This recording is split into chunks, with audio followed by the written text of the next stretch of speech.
Yangi O'zbekistonda erkin va kuchli fuqarolik jamiyatini shakllantirish borasida keng ko'lamli va shiddatli islohotlar amalga oshirilishi natijasida jamoat birlashmalari, nodavlat notijorat tashkilotlari, fuqarolarning o'zini o'zi boshqarish organlari, ommaviy axborot vositalari ushbu islohotlarning bevosita ishtirokchisi va eng yaqin hamkoriga aylandi.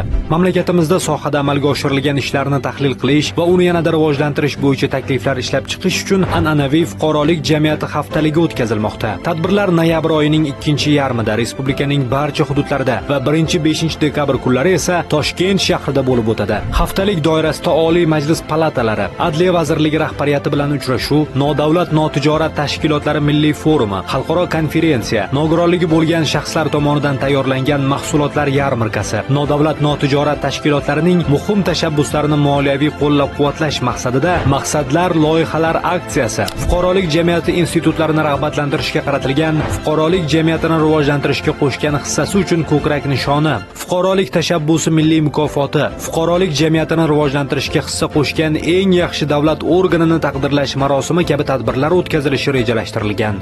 Mazkur haftalik davlat organlarining fuqarolik jamiyati institutlari bilan samarali va konstruktiv muloqot mexanizmlarini yo'lga qo'yish, nodavlat notijorat tashkilotlarining ehtiyojlarini tizimli tahlil qilish hamda davlat va jamiyatni yanada rivojlantirishning muhim masalalari bo'yicha o'zaro fikr almashish, istiqbolli tashabbuslarni ishlab chiqishda muhim maydon vazifasini bajaradi.